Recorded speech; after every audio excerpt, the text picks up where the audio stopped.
33-year-old male found dead a few days ago. Someone amongst them is our killer.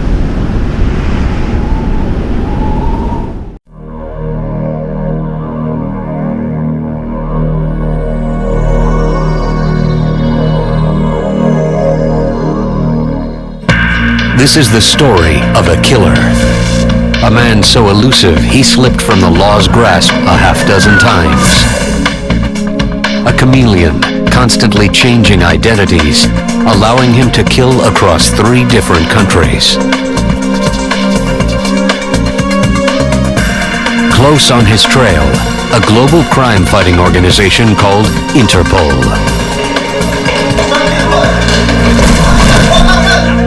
Jurisdiction, the world.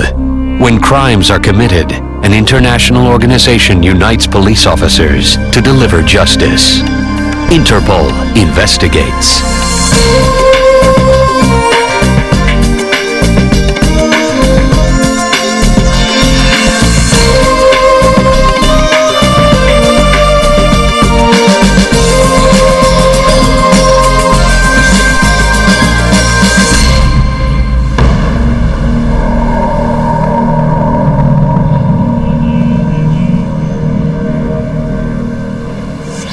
The story that will span 28 years begins in the lazy resort town of Pattaya, Thailand in the mid-1970s. One morning, a fisherman in a longboat finds the body of a woman floating in the water.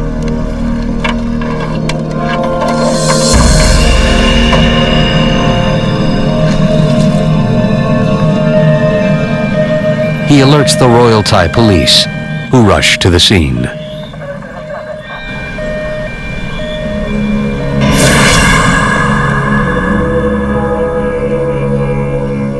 The coroner examines the young victim and questions the fisherman.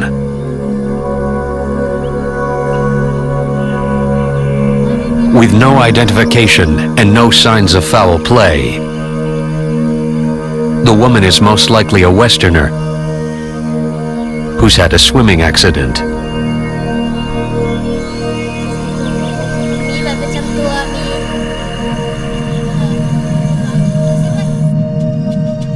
The coroner fingerprints and examines the victim, but still can't identify her. A toxicology test reveals alcohol and hashish in her system. The medical examiner has seen several cases like this in her career. An unsuspecting tourist falling prey to the waters off Pattaya. What she doesn't yet realize is that there's a killer on the loose.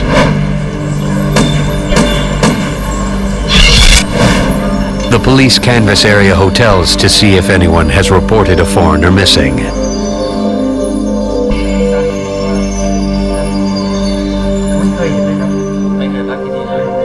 But foreign tourists come and go all the time, without notice. No one reports her missing. It's as if she never even existed.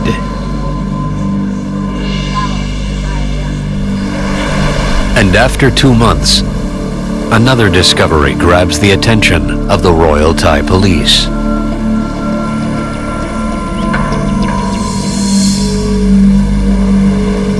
A worker driving his truck near the very same beach notices something unusual in the brush. He finds the body of a second young Western woman, murdered.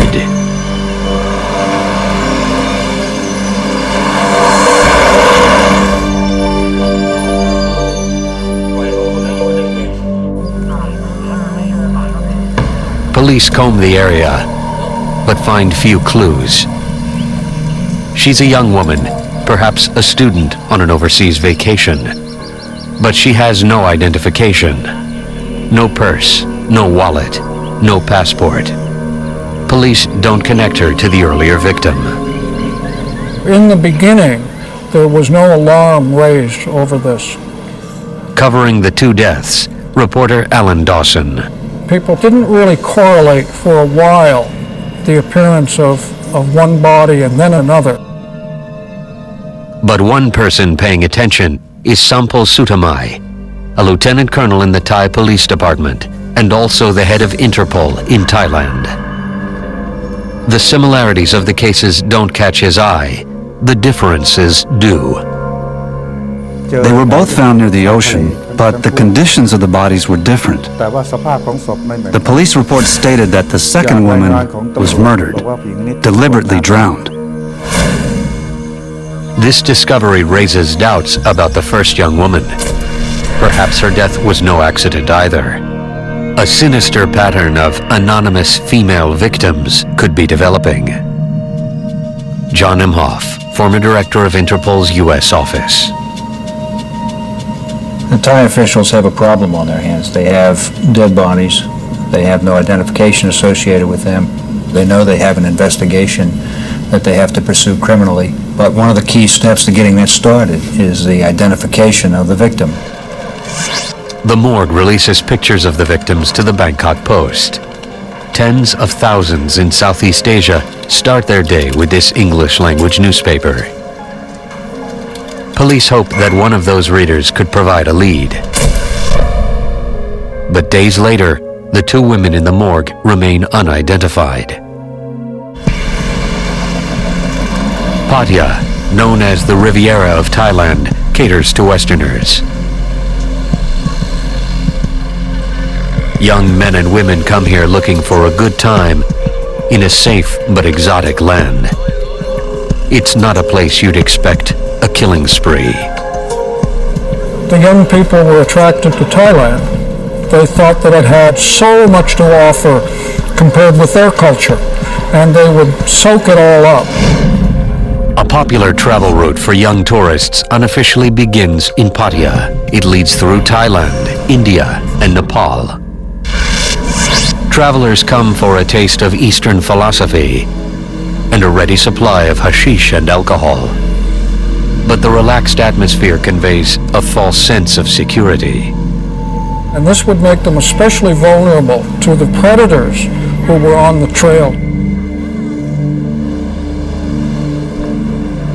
The day after the body of the second victim was found in Pattaya, villagers find two more bodies. This time, a man and a woman. Like the others, they're clearly young Westerners, and undoubtedly murdered. They'd been set on fire. The bodies were still burning when they were discovered. This was a horrific crime. Flames had scorched the faces of both victims. Police look for anything, some sort of identification, some kind of lead. All they can find, a tag on the woman's clothing that reads, "Made in Holland." The Thai police now have 4 dead Westerners, no leads and no motive. They rely on forensic clues to reconstruct the latest murders. The woman was beaten with a hard object. The man was whipped, strangled until he couldn't breathe. The coroner also finds soot in both of the victims' air passages. The couple was burned alive. This is a terrible, inhuman act. The person who did this has an evil heart. Out there among the fun-loving tourists stalks a killer without a conscience. A predator with no motive and no limits. 3 women and 1 man, all between 18 and 25 years old, are dead. Police hope that word flies along the tourist trail, and that someone somewhere might have crossed paths with any of the victims long enough to provide a lead. But the killer travels faster than the news.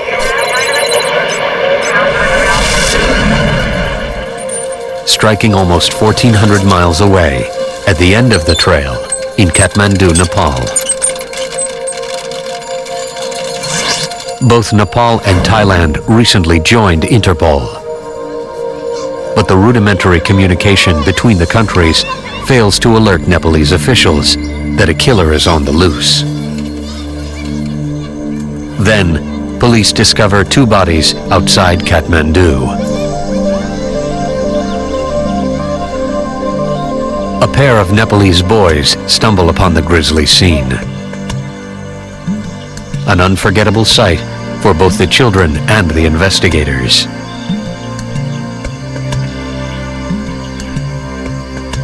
The woman had a wound on her chest, and the man had a wound on his neck. They were so damaged, it was difficult to see much more. Kathmandu detective Bishwalal Shrestha investigates both murders. When we saw the dead bodies, the faces were burned. They were naked. We had no idea who could have done this.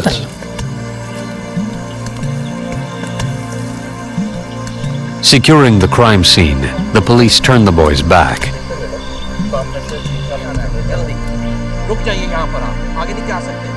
But too late to protect them from the gruesome scene that lay before them. The Nepalese police surmise that the anonymous couple traveled together. Adventurous Westerners soaking up the culture of Nepal. And in Kathmandu, that almost certainly means a visit to the tourist mecca of Jan Chentol, also known as Freak Street. Investigators begin their search there, in the hotels and hostels that cater to travelers.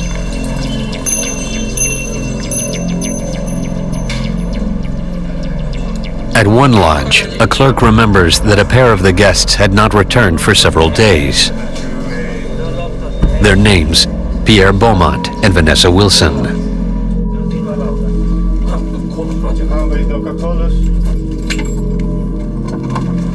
When police search the room, they find most of the travelers' belongings, but not their passports.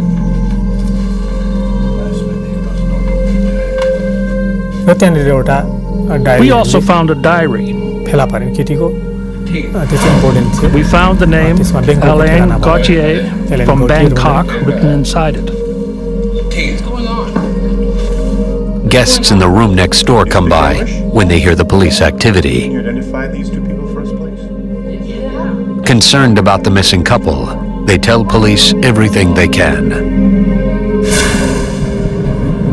One remembers seeing Vanessa Wilson with a man who claimed to be a gem dealer from Bangkok.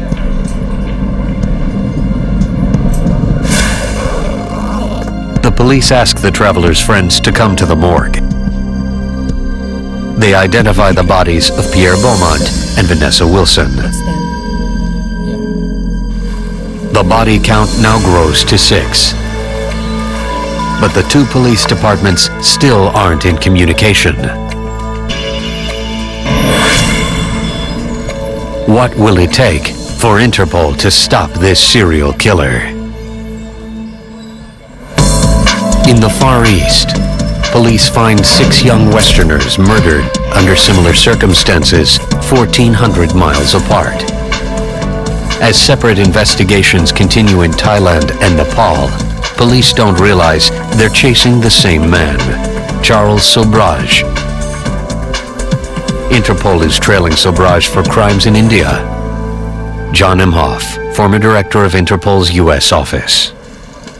Charles can present a persona that is what the people want to see, not what he really is. So if he wants to assume a false identity, he's practiced at this for a long time. The woman killed in Nepal met with a gem dealer named Alain Gauthier, an alias used by Charles Sobhraj. Throughout Kathmandu, officers search for more leads. At one hotel, a clerk remembers a guest matching the description, but not registered under the name Alain Gauthier. Alan Gauthier. He claims to be a Dutch national by the name of Karl Gassel. The clerk recalls that Gassel drove a white car. It isn't much to go on, but police must run with it.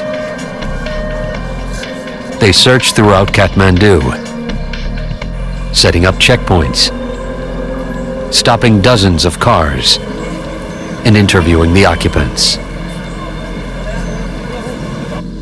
An officer pulls over a car that matches the description. The driver calmly produces passports, identifying himself as Karl Gassel and his wife, Ida Bosch. Police call off the search and escort the couple to headquarters for questioning. The man claims to be a scholar, his wife, a Dutch television star. He insists he has never seen the murder victim before. When the witness comes in to identify the man she met with Vanessa Wilson, she draws a blank. She can't positively identify him as the same man she saw with her friend. Kathmandu detective Bishwa Lal Shrista. In Nepalese culture, any foreigner or guest is treated very politely, and we didn't look at him suspiciously. False identification can be very difficult for the investigator. Documents can be reproduced and they can be made to look authentic. The police let the couple go. The man they know as Karl Gassel and his wife return to their hotel. Investigators all the time are coming this close to capturing someone that needs to be brought to justice, only to see them slip away because their identification changed or because they were just a minute too late. So that's a huge frustration.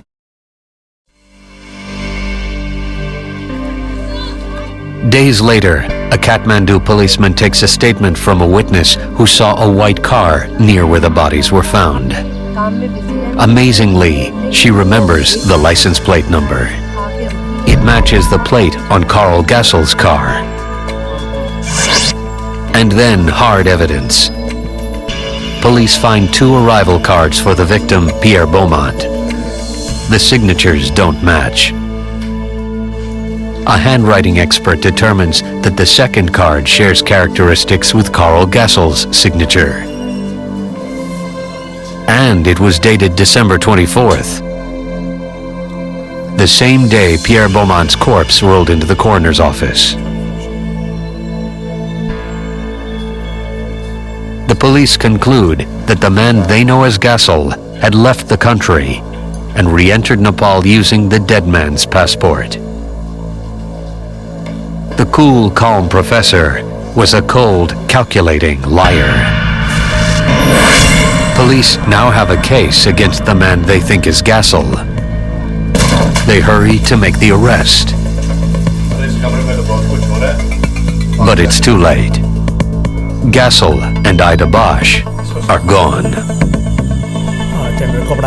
There were clothes all over the place. Documents were all over the place, including passports and gasoline. We also saw things to alter the passports. After we found that evidence, we were certain that the killer had slipped away. Police have no idea where to find him, and it will be months before the information they've gathered reaches Interpol. Reporter Alan Dawson. You could wait 2 days to get a call through to Nepal, and communications were not like they are today at all. By the time authorities could really make their case, it was quite some time down the road and he was long gone. In Thailand, authorities still have no suspects and no identities for the 4 dead Western tourists. Interpol Chief Sampol Sutamai searches for leads. It's very unusual that a large number of foreigners were murdered. Nothing like this had happened before. Usually foreigners come to Thailand to relax and have fun. They don't come here to do wrong or break our laws. So we were investigating the possibility that the killer was from Thailand. While Thai police attempt to identify the victims, the Dutch embassy in Bangkok receives a vital clue. Herman Nippenberg is the most junior diplomat at the Dutch embassy. He receives a letter in the diplomatic pouch about a missing Dutch couple traveling in Thailand. The family was very worried about the fact that for a period of over 6 weeks they had not had a sign of life from a couple who were ardent correspondents. 28-year-old Nippenberg can't imagine how important the couple's names are. Karl Gessel and Ida Bosch. The relative has only one lead. In the missing couple's last letter, they wrote that they had made a sophisticated new friend in Bangkok. The man was a French gem dealer who was helping Ida and Karl buy precious stones. The Frenchman had been very hospitable, had taken them to dinner and had invited them to his apartment. They were not completely sure if this Frenchman was genuine in his intentions. They thought that there might be an ulterior motive from the Frenchman. But since that letter, nothing. The family asked the Dutch embassy to help find them. They felt worried, and I felt that they might have reason to be worried. Herman Nippenberg contacts Thai authorities and gives them the names Ida Bosch and Karl Gessel. But the Thai police have no information about the missing couple. Nippenberg has to find someone who knows this mysterious gem dealer. He gets a lead from a friend at another embassy. I learned from the Australian consul that an Australian couple, youngsters traveling, had been drugged and robbed by a French gems dealer. Nippenberg locates them and discovers the name of the gem dealer, Alain Gauthier, but little else. In a city of 4.5 million people, locating Gauthier would prove next to impossible. But Nippenberg catches a break when he learns of a woman who knows the suspect. Working after hours, he arranges an interview with the woman. She lives in the same apartment complex as Alain Gauthier.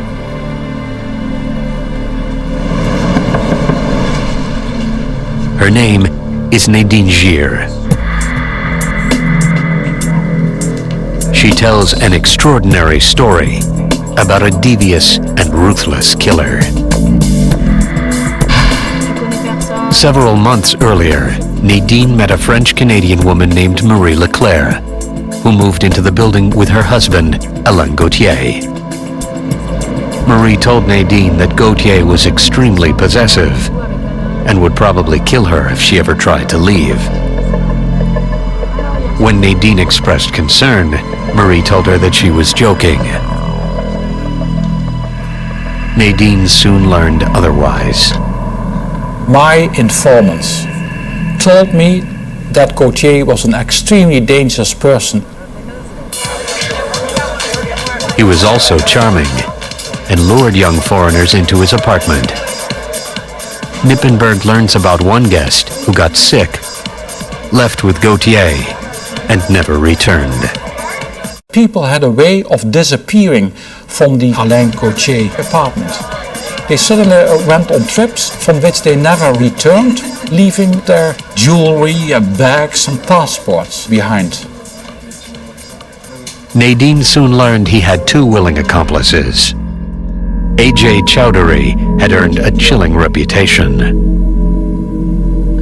Chowdhury was considered a killer who took great pride in showing people his knife.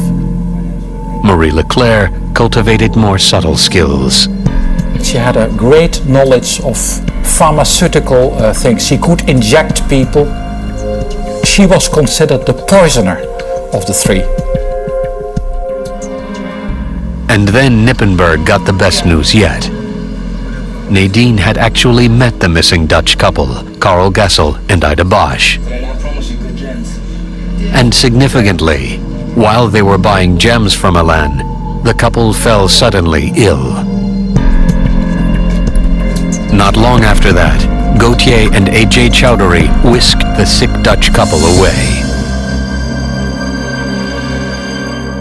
Then one of Gauthier's guests showed Nadine a picture from the Bangkok Post. They could see on the photograph in the newspaper that these people who had been murdered in such a cruel manner, that they were wearing the clothes of the Dutch couple. Nadine now believed the horrifying photo of the burned couple found outside Pattaya showed Karl Gessel and Ida Bosch. She had to find out more about her dangerous neighbors.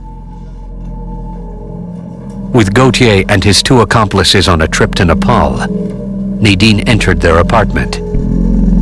In a safe, journals, passports,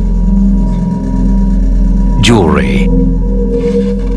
In a suitcase nearby, syringes, drugs, everything that the charming host Alain Gauthier would need to kill his guests and assume their identity. Now, afraid for her life, Nadine contacted a friend at the embassy who contacted Nippenberg. She took something from Gauthier's apartment for proof. Ida Bosch's diary. She gives it to Nippenberg along with press clippings about other murders and missing persons cases.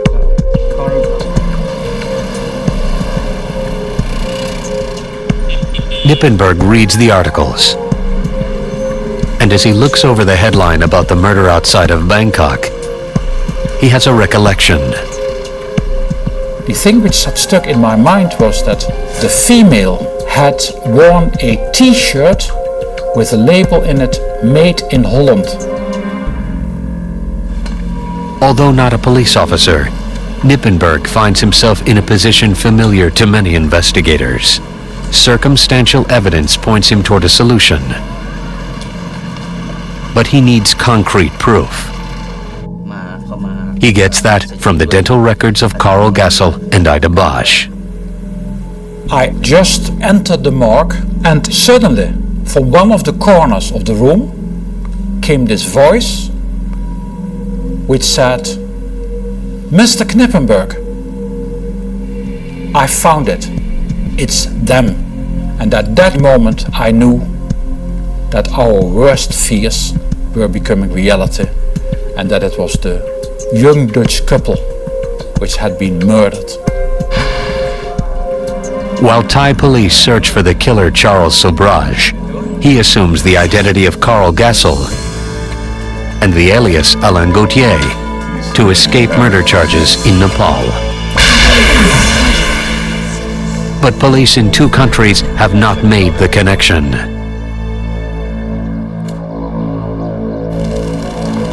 Interpol will have to put the pieces together and pick up the killer's trail. In Bangkok, Dutch diplomat Herman Nippenberg suspects gem dealer Alain Gauthier of murdering a young Dutch couple. But he hasn't realized that the gem dealer is serial killer Charles Sobhraj. I had already very, very strong suspicions that more young people of roughly the same age and of a similar background had come to an end in a similar manner. Nippenberg compiles all the evidence he has secured into an exhaustive study of the killer's crimes in Thailand, connecting the deaths of the two unidentified women with the Dutch couple.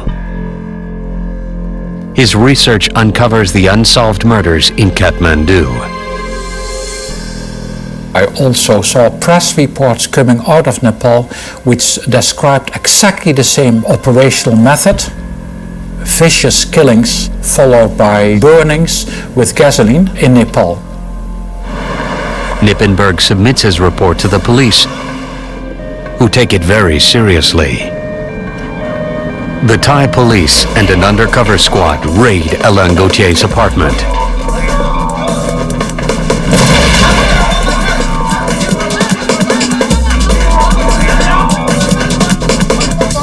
Inside, 2 men and a woman. Let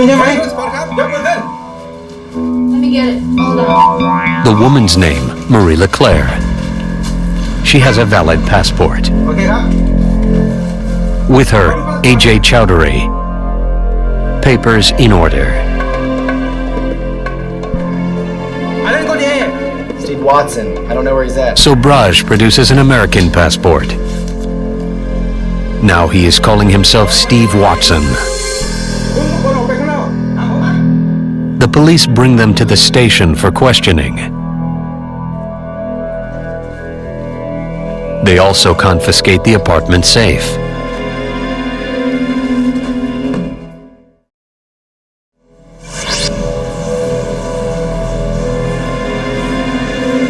But amazingly, Sobhraj convinces police that he really is an American named Steve Watson.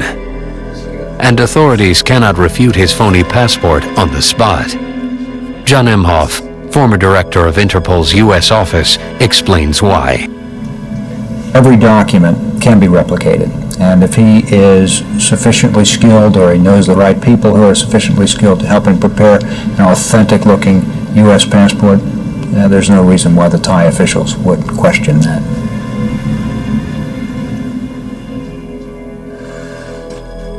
The safe Nadine Gir found full of stolen passports is now empty, except for some receipts.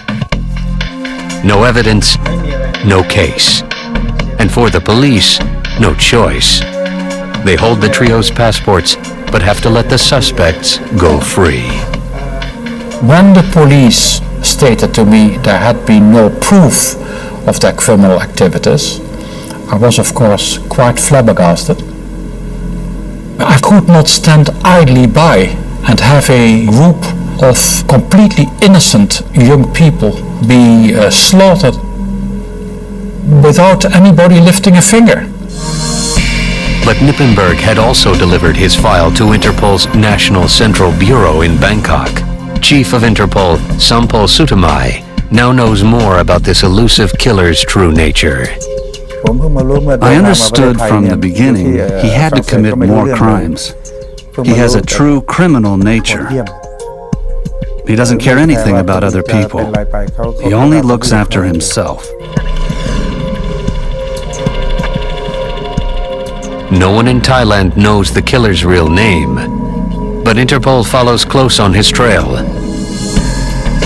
His luck is about to run out. In Canada, agents track down the parents of Marie Leclerc. They learn that she had given her family a phone number in Paris of a woman by the name of Madame Sobhraj. At Interpol headquarters in France, agents run the name Sobhraj through their international database of known felons. Finally, they trace the alias Alain Gauthier to the wanted killer, Charles Sobhraj. They put him on their most wanted list and post a red notice to member countries around the world. You have an ability to very effectively disseminate to 181 countries instantaneously information about a particular crime pattern. And when people are moving across borders, it's important that you be able to disseminate that kind of information readily. Sobhraj is already wanted in India, where he has earned his nickname, the Serpent, for his uncanny ability to slip out of the grasp of the law.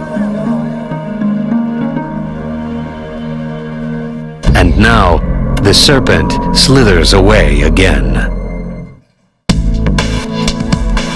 Following the murders of 6 young Westerners in Thailand and Nepal, Charles Sobhraj, the killer known as the Serpent, is on the run throughout Asia. Interpol has issued a red notice on the fugitive, placing him on the organization's most wanted list. And although already wanted in India, Sobhraj enters the country and in no time is apparently struck again. In New Delhi, a young Westerner is found murdered in a tourist hotel. His passport and money gone. The coroner determines death by poisoning. 3 days later, police respond to a mass poisoning of over 50 tourists at a New Delhi hotel. A group of French students claim their tour guide poisoned them. Police recognize Sobhraj as the phony guide and immediately take him into custody. Reporter Alan Dawson is not surprised by Sobhraj's bold act. I think Charles really thought that he could do anything he wanted to do, and he wanted to show his power over these people by poisoning them. And Charles went down that day. Authorities arrest Sobhraj and Marie Leclerc, charging them with poisoning the students. Their usual accomplice, A.J. Chowdhury, was not with them and has never been seen again. An Indian court finds the couple guilty. Leclerc gets 8 years, Sobhraj 12. But it takes more than iron bars to hold the Serpent, and authorities underestimate his devious nature. Sobhraj and Leclerc are incarcerated in Tihar prison. But the charismatic Sobhraj manages to gain special privileges. He exploits the media to toy with authorities back in Thailand. Reporter Alan Dawson visits him several times. I asked him about the murders. He says he is familiar with the victims. He knows what happened to that person. And he makes it very obvious that he was directly involved in what happened to that person. And on one visit, a disturbing revelation. He proceeded to draw me a map of a place in Pattaya with X marks the spot where a body was buried. And when I came back to Thailand, and I gave that map to the police, and they went to that spot and dug where it said X, and they dug up a body. Thai authorities really did want Charles to come back here, face a court, be found guilty, and be shot. Extradition proceedings have already begun as Thai authorities try to bring Sobhraj back. They have until 1995 to try the Serpent for multiple counts of murder before the statute of limitations runs out. Chief of Interpol in Thailand, Sampol Sutamai. I went to India to strengthen our extradition request. The Indian police took me to see Charles Sobhraj in prison. He knew why I was there. He knew that if I was successful and he was sent back to Thailand, he would die. He would be executed. We had plenty of evidence. Charles told me that he feared one thing legally, and that was to be sent to Thailand. The Indian government refuses to extradite Sobhraj until his sentence is complete. Years pass, and the Serpent plots his next move. On his 10th anniversary in prison, a former inmate returns to visit his good friend. He brings candy. Charles generously offers it to everyone.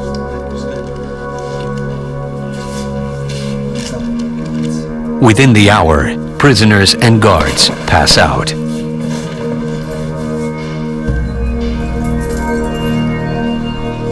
Sobhraj slips out of jail, a deadly fugitive on the loose. And no one knows where the Serpent will strike next. A man of the world, escaped killer Charles Sobhraj, the Serpent, could be anywhere, hiding nearby or slipping out of the country. Without a moment to lose, Interpol reopens its file and notifies its members that the Serpent is loose. New Delhi police assign a surveillance team to stake out the Serpent's old hangouts. 3 weeks later, New Delhi detective Madhukar Zendi spots a man who looks familiar.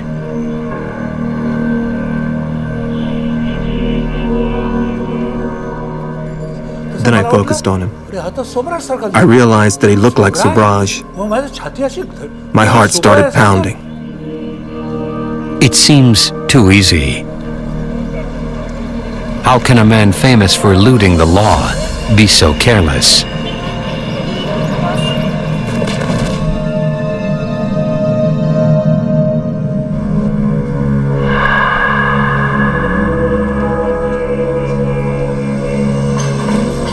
Now it is time to arrest the Serpent yet again.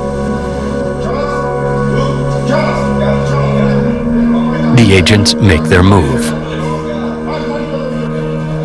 The Serpent receives an additional 10 years for the escape,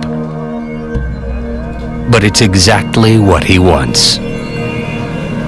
Charles said later, the reason he staged his escape was specifically because the time was running out on his real sentence in India, that he faced possibly being freed from Indian jail.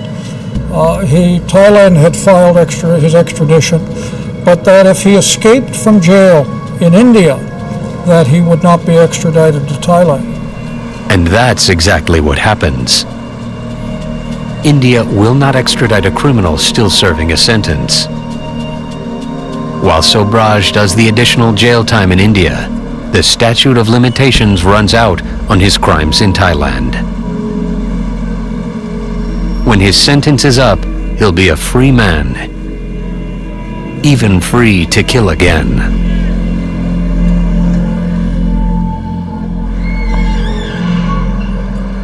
In 1997, Charles Sobhraj is released. Chief of Interpol in Thailand, Sampol Sutamai.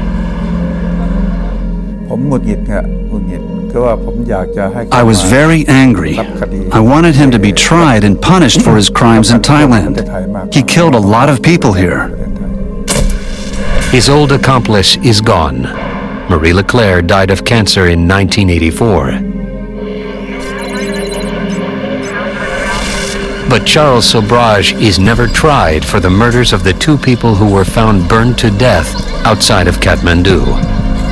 Nepal has no statute of limitations on murder. A warrant for Sobhraj's arrest remains in effect 28 years after the crime. In that time, Ganesh KC, the young boy who discovered the burned bodies, has joined the Kathmandu Police Department. He has never forgotten the sight. It was the first time I saw a dead body. It was a foreigner, naked, burned. I was really very afraid, terrified. Then, in an odd twist of fate, 6 years later, in October 2003, the Serpent returns to Nepal. A journalist snaps a few photos and sells them to the local newspaper.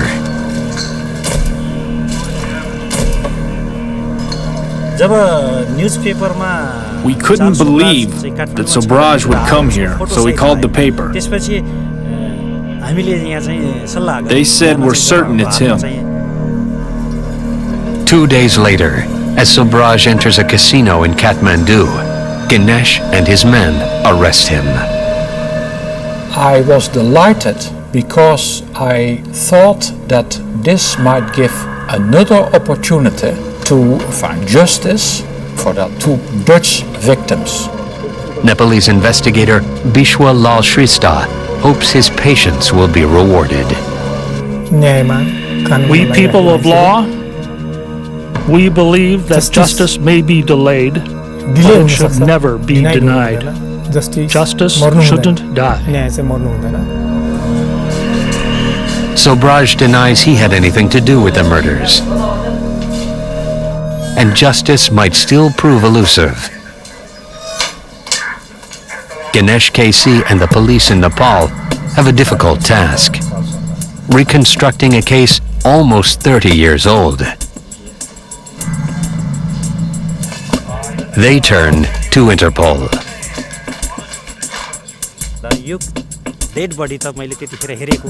It was important for me to get as much evidence as possible. The international community and Interpol offices in different countries helped us to solve this case. The organization provides an extensive dossier on the Serpent, the fruits of their investigation. John Imhoff. When you have a pending investigation, you're not going to destroy any records associated with that. As long as these cases are outstanding, whatever information comes to Interpol will be collected and stored. The dossier gives Ganesh the evidence he needs to secure a murder conviction against Charles Sobhraj. Sobhraj has to pay for his crimes. He has to be punished. The souls of his victims will now rest in peace. After a 28-year chase, on August 12, 2004, a Nepalese court sentences Charles Sobhraj to life in prison.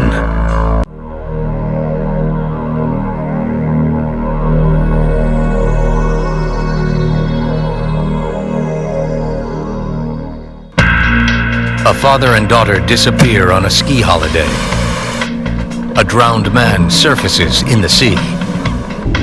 Two mysterious events, 3,500 miles apart, seemingly unconnected, but secretly linked to the master plan of one devious criminal. It will take crime fighters from 4 countries to piece it together and make him pay for his crimes. Jurisdiction, the world. When crimes are committed, an international organization unites police officers to deliver justice. Interpol investigates.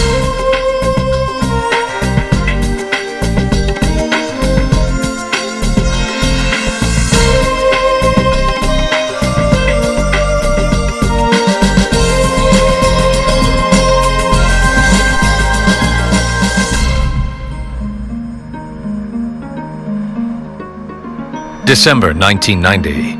A crime of international proportions begins with one suburban family. In Brantford, Canada, 65 miles southwest of Toronto.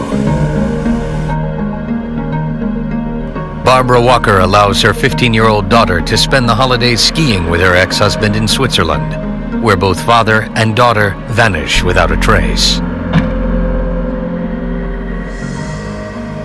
Our last conversation was about a health problem that I was having, and I was worried that it was going to be diagnosed as cancer. That was our last conversation before she disappeared.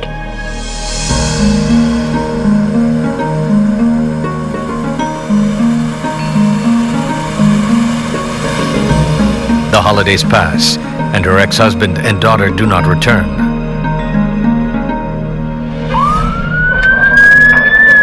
This is a picture of them. This is the last picture I've taken. After countless attempts to reach them, Barbara goes to the Brantford police to report them missing. Just let me know, okay? It felt very hopeless because in another country far away, how would I ever even begin to find them? And the distressing news keeps coming.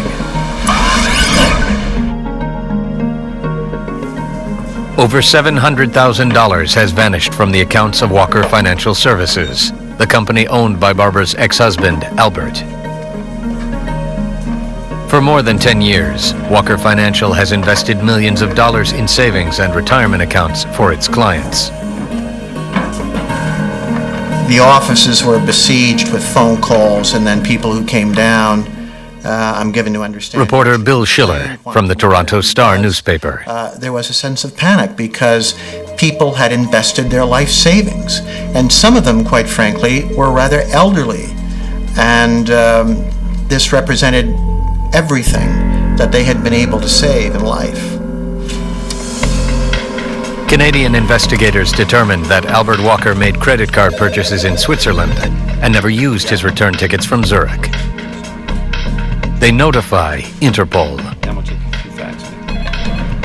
Hello. Good to hear from you. John Imhoff, former director of Interpol's U.S. office.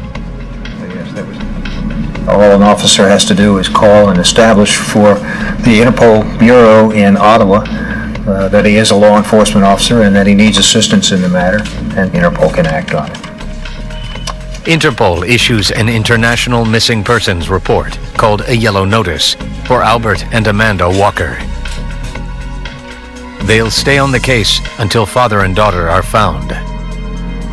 Many notices are decades old. That's not uncommon.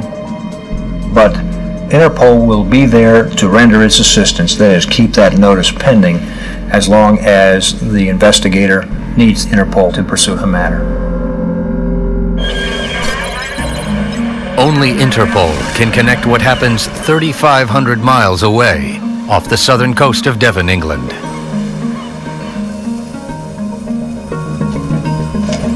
A trawler fisherman hauls up his catch from the bottom of the ocean.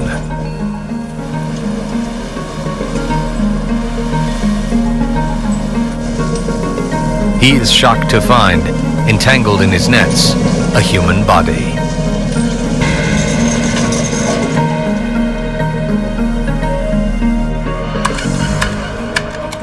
Her Majesty's Coast Guard receives the distress call.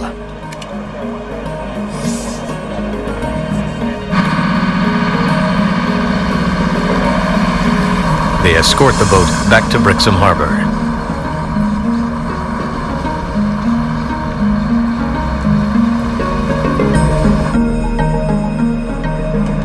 Detective Constable Ian Clenahan heads to the scene.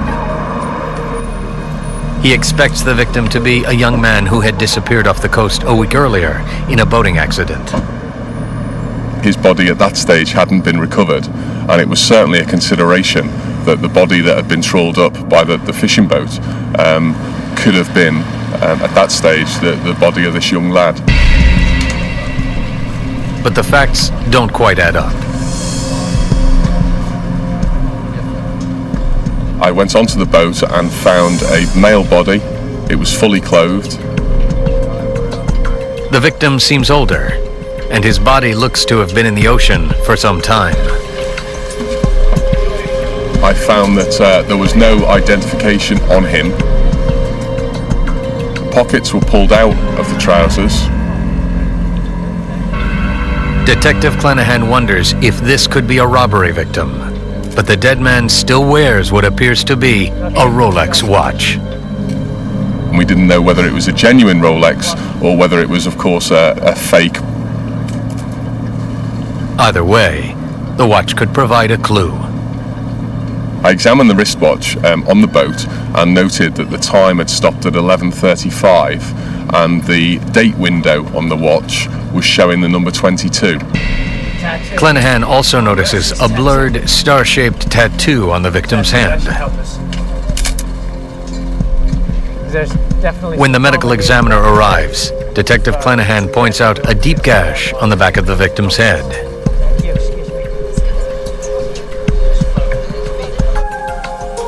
Good morning, Doctor. Devon police bring the body to the pathology lab.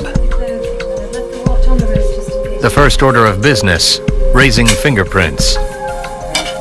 Not so easy on a body that spent a long time in the water. The skin of the hands become wrinkled, and it's extremely difficult to get fingerprints of a hand like that. But forensic pathologist Dr. Guyan Fernando manages to lift a usable print. The frigid waters of the English Channel helped preserve the fragile body. he discovers 3 injuries, a bruise on the hip and a second bruise on the middle of the thigh that he concludes occurred after death. The timing of the 3rd injury, a deep gash to the back of the head, presents more of a mystery. It could have been inflicted before or after death.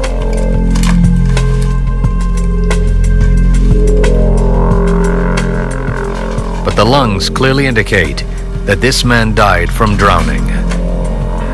At that stage, I had only the few injuries to go on, and they didn't make any sense. It's common to find injuries in people who had drowned, and at that time, I couldn't really say that this was a homicide. The forensic techs place the victim's few personal effects in a bag. The doctor grapples with another mystery: the victim's time of death. After several days at sea, it's impossible to estimate. All I could say that he's been in the water for a week or 2. Not much to go on. 3 injuries of unknown cause, no identification, and no way of knowing how the man drowned. The pathologist freezes the body in case it requires further examination.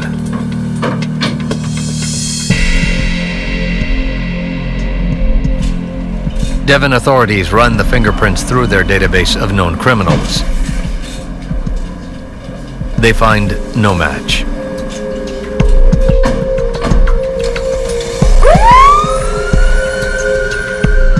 Days go by. Another body surfaces in the waters near Brixham Harbor. The Coast Guard determines that this was the young man from the boating accident. It has no connection with the previous John Doe.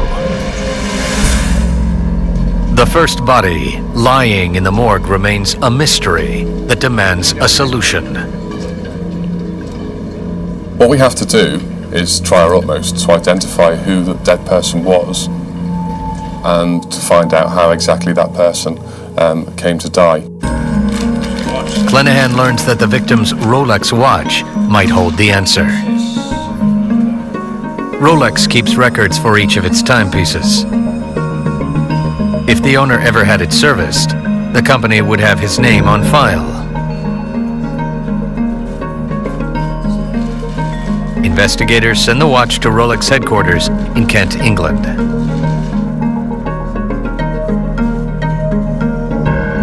But going through the victim's clothing, Detective Clenahan discovers another important clue.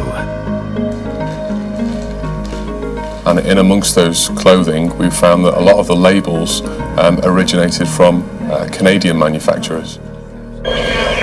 By now, more than 5 years have passed since Barbara Walker's ex-husband and her daughter left Canada, bound for their Switzerland ski holiday, and disappeared. It was hard to handle. If you thought about it too much, you could lose your mind. Barbara's hope never wavers. She tries not to imagine the worst, believing that her daughter and ex-husband will somehow be found. I can't imagine what it would be like to be in her shoes in this situation. Tragic, a mother,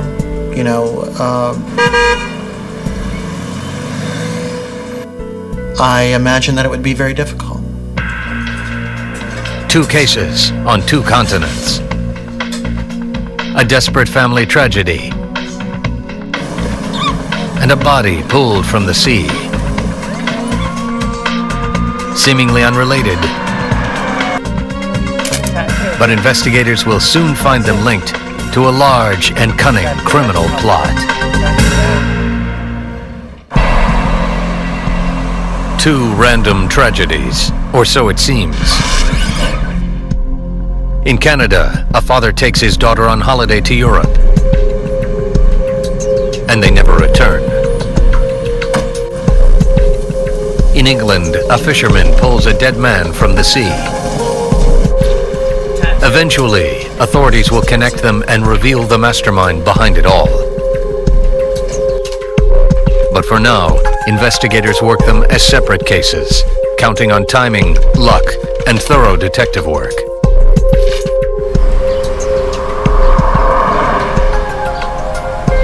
In Devon, England, Detective Ian Clenahan tries to solve the case of the dead man pulled from the sea. The victim's watch has a serial number that could identify its owner. So we sent the Rolex off to the Rolex company head office in England, where it was examined, and we were eventually informed that that particular Rolex watch had been serviced 3 times, all in the Harrogate area of England in Yorkshire, and the name of the person that put the watch in for service on all 3 occasions was Mr. Neil Barrett. Neil Barrett. Investigators first lead on the identity of the man in the morgue.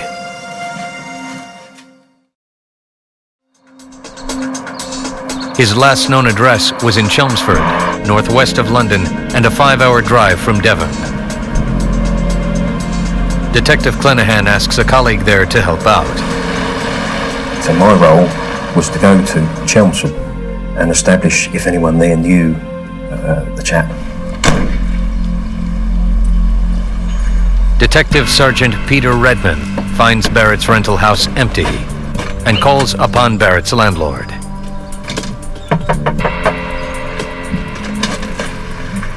Yes? Detective Peter Redman. Just wanted to inquire. And he told me that Neil had given up the house and had moved to France to set himself up in business. The landlord gives the detective a copy of Neil Barrett's lease. On it, Barrett listed a man named Steve Russell as a reference. Detective Redman calls Steve Russell, authorities' only link to the deceased. Their only hope. The purpose of my meeting with Steve Russell was to see if there was anything else about Neil that he could tell us that would assist the identification. Because as I understood it, the body wasn't in a fit state to be viewed by a friend. We sat and talked for a while. Nice chap. Well spoken, well dressed, casually, but very well dressed. Expensive clothes. He'd got an air of confidence about him. There was an accent, but I couldn't detect. It was North American, whether it was American or Canadian, I couldn't tell. I wanted to know when he'd last seen him, and if he knew at that time what his plans were, because we couldn't explain how he would be travelling to France and winding up in the sea off Devon. Steve Russell can't explain his friend's deadly twist of fate, but he offers some useful information. He recalls that Neil had served in the army. They were able to provide Neil's medical and dental records, which were forwarded to Devon and Cornwall, and they were able to match the dental records. Barrett has been positively identified. Police find no further evidence of foul play. Detective Redman believes the case is wrapping up. They identified the body. There was no sign of any third-party involvement in his death. He was being treated as an accident, a drowning. But what investigators don't realize is that this case is just getting started. Detective Clenahan notifies Barrett's brother of Neil's death. Barrett's brother tells Clenahan that the tattoo is a Canadian maple leaf. He asks Clenahan to put him in touch with Steve Russell, hoping that Russell can help him find his brother's belongings.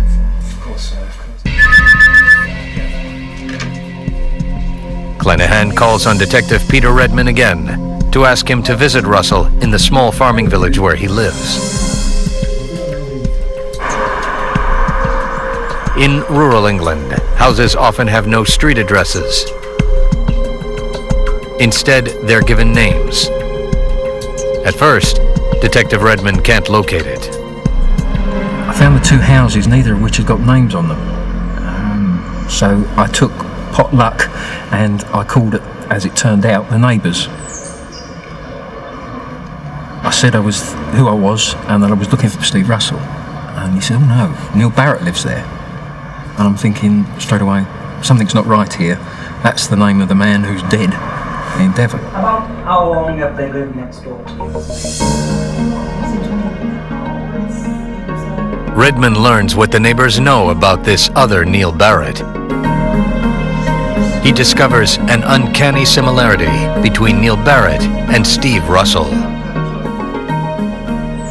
And when they described the person they knew as Neil, his manner, the accent, it became apparent to me that we were talking about the same person but with two different names. Redmond realizes that Steve Russell is pretending to be Neil Barrett. What they'd said transformed what had been a simple investigation to identify a found body to potentially a murder investigation. The man I was seeking was living as this man's identity. There had to be something sinister in my mind, and had Neil met his end as a consequence of this. On his way back to the station, Redmond calls Detective Ian Clenahan in Devon with the news. Detective Clenahan. He informed me of his findings at Wood and Walter, which really threw a totally different light on the matter. But investigators haven't begun to fathom the depths of deceit involved in this case, or to suspect the international criminal at the bottom of it. In Canada, people have begun to realize the Albert Walker case is much more complicated than it originally seemed. Right after Walker disappeared with his daughter, money disappeared from his company. And now, it appears that Walker had plundered his own corporation. I found bank information indicating that large amounts of money were being transferred through his personal bank account. I knew it wasn't his own money because we didn't have that kind of money. So it had to be either money that he was taking from the company or taking it from clients.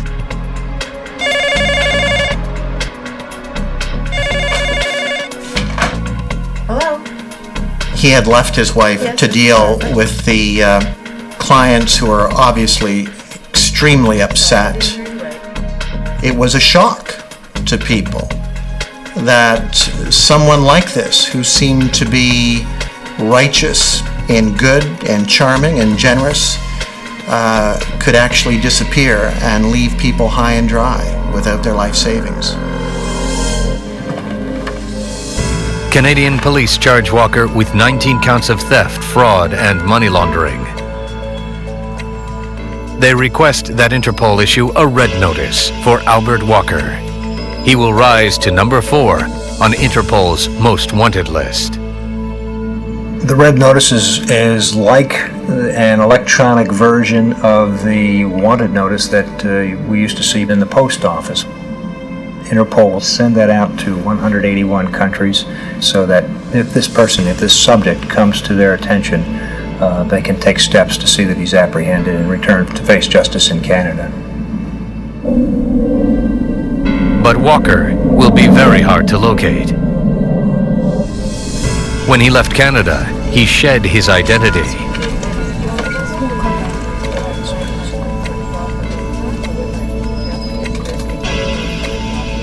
I think he was difficult to track because you're dealing with a very cunning criminal mind.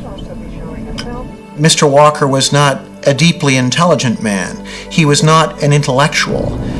But when it came to crime, he was dangerously clever. Maybe too clever for his own good.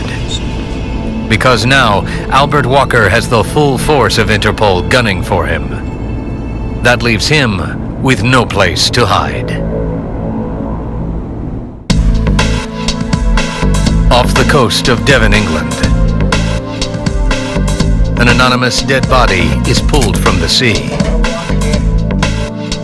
Eventually, Dental records identify him as Neil Barrett. But this case is not so simple. Someone has taken Barrett's life and stolen his identity. Detective Peter Redman has even met the imposter.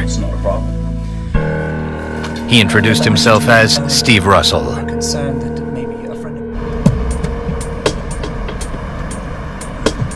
Police soon learn that Steve Russell lives with his young wife and 2 small children. In Canada, the name Steve Russell means nothing, yet. Barbara Walker is more concerned about the capture of her ex-husband, Albert Walker, number 4 on Interpol's most wanted list. But during the Canadian police investigation into Albert Walker, they meet the real Steve Russell, one of Walker's former clients.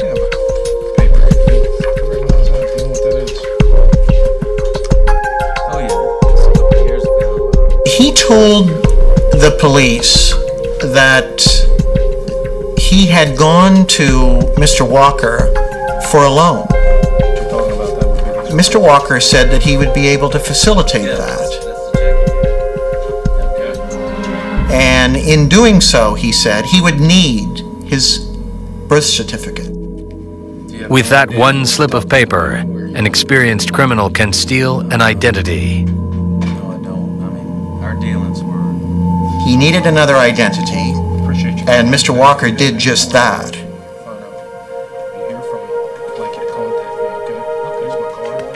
There were 2 key things that he did extremely well. He kept moving, and he kept moving under different personalities. And he got the necessary documentation, the official papers, that he needed to in order to be convincing.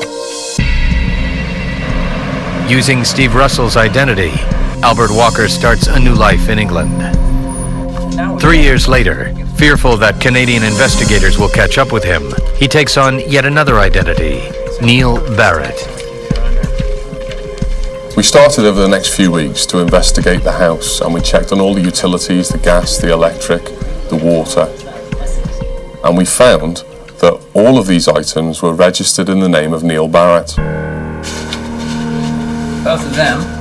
Police find the children's birth certificates are also registered under the name Barrett. The only piece we can find on Russell. But the real Neil Barrett is lying in the morgue in Devon.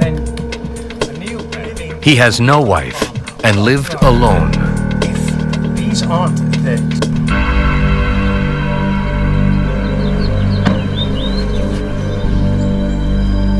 But he did have an ex-girlfriend named Melinda, who became an unwitting pawn in a murderous master plan. Detective Clenahan tracks her down. Hello, hi. When did you first meet Steve Russell? Melinda worked for the man police know as Steve Russell. She bought antiques and property, traveling around the continent for him. But that isn't all she did. She was also asked by Mr. Russell to take vast quantities of money over into Europe and deposit them in various banks in Switzerland and other similar countries. She never questioned where the money came from. Russell wins her trust completely. I introduced... Melinda introduces her boyfriend, Neil Barrett, to her boss. From Canada. Can we get you a drink? She informed Mr. Russell at the time that her boyfriend, Mr. Neil Barrett, had one great ambition in life, which was to emigrate to Canada. Russell makes Melinda and Neil business partners, setting the trap. To complete the paperwork, he asks for their identification papers, including birth certificates. It was wonderful to work with him together. They have no reason to be suspicious of Russell. After all, he's exceedingly generous. One Christmas, they were round at Mr. Russell's home address when Mr. Russell gave Mr. Barrett and Melinda 2 one-way tickets to Canada. What they don't know is that Russell needs Barrett out of the country for a reason. He wants the man's identity. The trap is sprung. Steve Russell becomes Neil Barrett.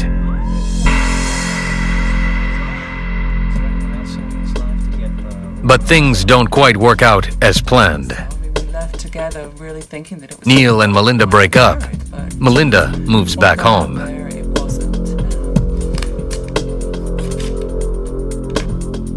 And soon enough, a letter arrives in Steve Russell's mailbox.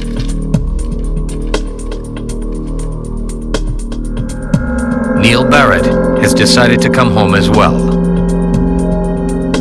Steve Russell finds himself in an impossible situation. The problems came when Neil Barrett decided to return to England, and then there were two Neil Barretts living in close proximity. How are you? I'm good. Clenahan suspects that gave the imposter a motive to kill Barrett. We decided at that time that we would arrest both Mr. Russell and his wife, Diane Russell, on suspicion of the murder of Neil Barrett. According to the neighbors, Russell and his family are out of town. But Detective Peter Redmond decides to drive by to see for himself. He is surprised to see a car in the driveway. But the detective is alone, without backup. And I phoned, said, the car's back. I'm not going to leave in case they take flight. It was then suggested, well, we don't really know who this person is. He's wanted for murder. Someone suggested there might be firearms involved. In Great Britain, police almost never carry a pistol. And armed raids require special arrangement.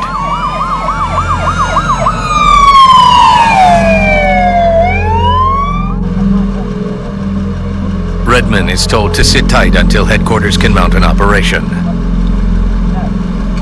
While the detective waits for the firearms team to arrive, a taxi approaches the house.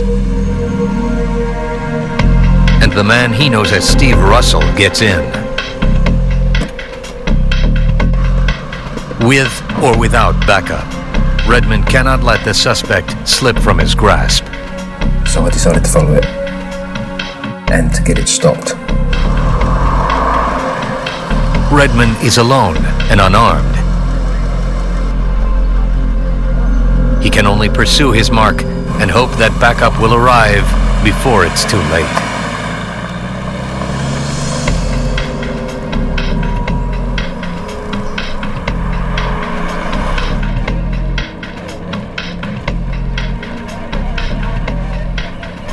I got on the telephone and explained to them what was happening, that I was following this taxi and I believed it had got our suspect in it.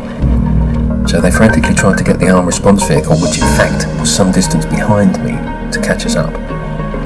And eventually, I would imagine 2 to 3 miles from the house, they finally caught up and stopped him. Police approach the arrest cautiously. They know Steve Russell is a desperate man about to be cornered.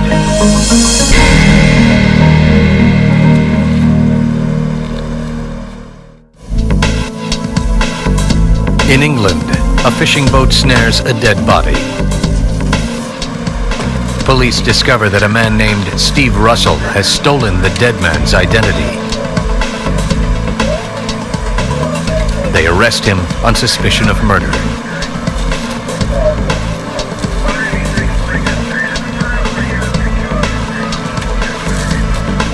Detective Peter Redmond takes him in. Russell plays it cool. So I walked up to him and he recognised me straight away. Sergeant Peter Redmond, the Yorkshire Police. What's all about? We're placing you under arrest for the murder of Neil Barrett. He was completely compliant. He put his hands behind his back in readiness for them to handcuff him. And then they took him away in their patrol car. Mr. Russell is a very cool, calm and calculated killer. He's a very, very ruthless man and would do anything to meet his ends. At Russell's house, Redman and his associates find the rest of the family. His wife Diane and 2 children. They take the young mother in for questioning. She seemed a little taken aback, but there was no hysterics or panic. She's all about the children. Now, whilst Diane was getting herself ready and the children, the female officer who was with her noticed the small rucksack that she was preparing for the toddler.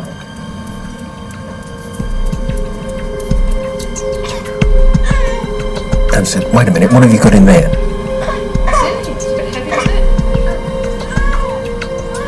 And when she opened the bag, she discovered several bars of gold and several £1,000s in cash. Just what a 3-year-old needs for a night away.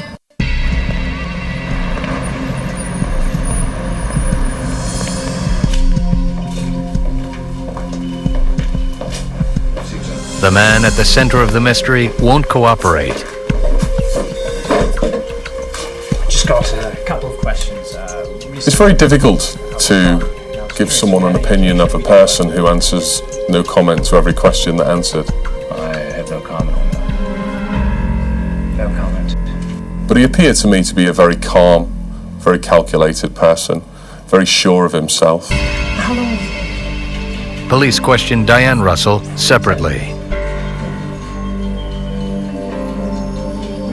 She answered all our questions, and she informed us that Stephen Russell was a very successful businessman and that he had fled America in order that his wife, who he had now split up from, couldn't get half of his earnings from the business, and that was why they were over here.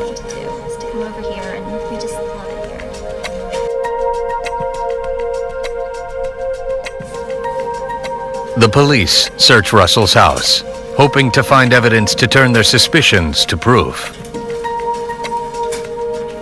At this point, we still didn't have any hard fact at all, and in fact, really, we were struggling to say that Mr. Barrett had actually been murdered. Investigators find more cash and gold bars. They also uncover various documents, including a rental agreement for a self-storage facility. So we checked the lockers. We found a search of the storage unit yields a global positioning satellite device, or GPS, used to navigate boats. The suspect has a boat registered under Barrett's name. Police locate it at the pier in Devon. They impound and search it. On board, they find a bag with credit card receipts, including one from a nautical supply store. The credit card is also in the name of Neil Barrett.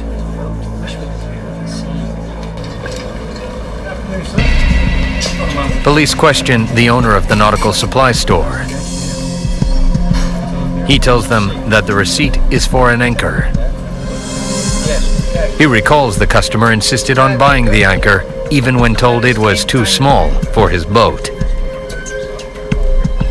The store owner describes the purchaser. He fits the description of the suspect known as Steve Russell. Detective Clenahan knows he must find the missing anchor. He re-interviews the trawler fisherman who discovered the body. He informed us that in fact an anchor had been trawled up in the same nets as Mr. Barrett.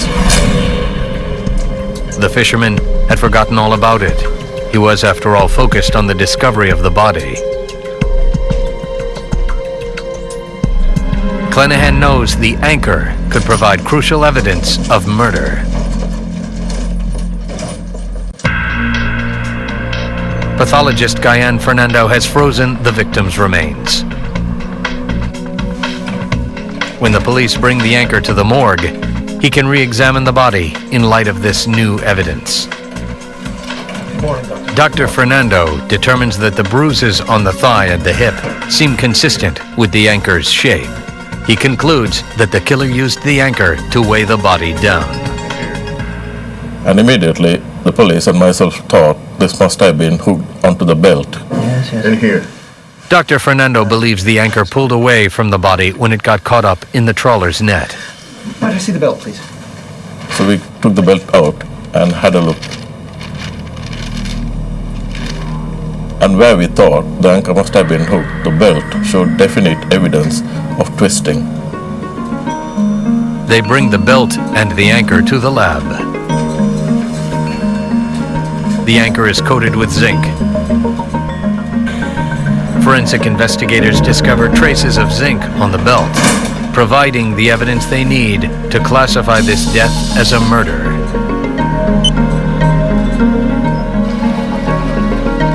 They theorize that the killer knocked Neil Barrett unconscious on the boat, weighted him down with the anchor, and threw him overboard.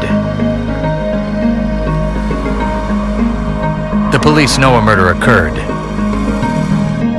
Now they must link it to the suspected murderer. Using Neil Barrett's card, Steve Russell purchased the anchor. But investigators need to place him at the scene of the crime. The GPS device recovered from his storage locker could be the smoking gun they're looking for. They send it to the manufacturer to determine where the GPS system has traveled recently. Very interestingly, this put that GPS system out at sea at 9 p.m. on the 21st of July, 6 miles off Teignmouth, which was roughly where the body was trawled up from. This is consistent with the date on the watch found on the body, the 22nd. A Rolex will self-wind for up to 44 hours before it stops. Time has run out for Steve Russell on the hook for murder.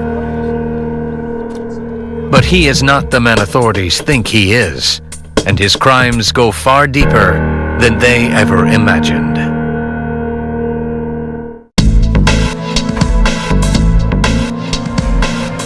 British police arrest North American Steve Russell, believing he murdered Neil Barrett to steal his identity. But through Interpol's fingerprint database, they are about to discover they've solved an international case that has stymied investigators for years. Whenever a foreign suspect is arrested, authorities send the fingerprints to the Interpol database to see if the suspect has committed crimes abroad. In fact, Interpol does have a match. But the fingerprints do not belong to a man named Stephen Russell.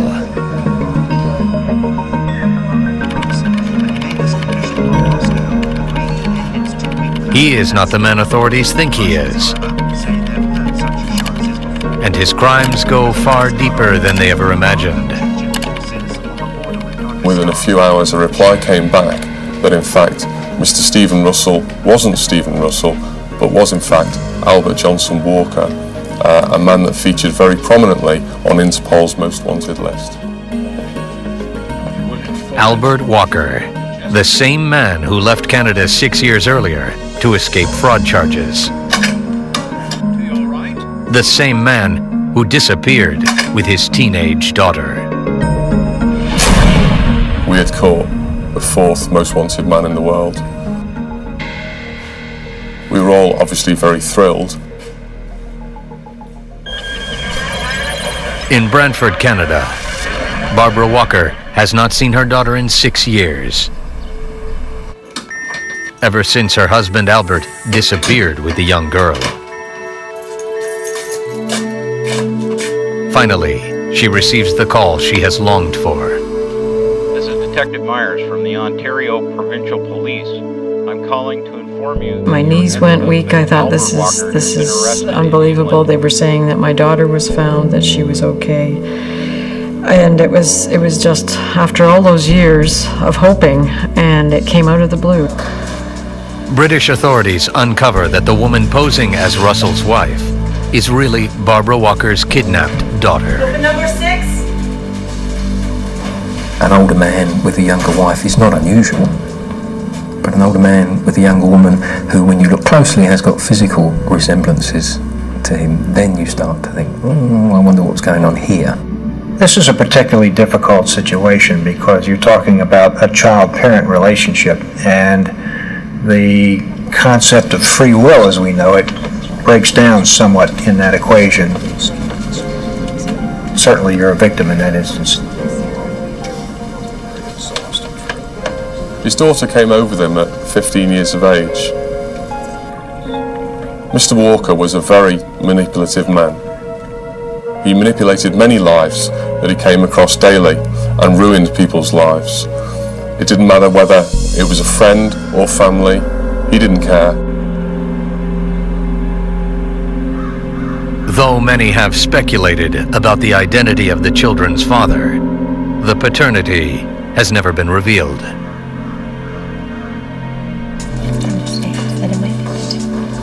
British social service counselors arrange and monitor the first meeting between Barbara and her daughter.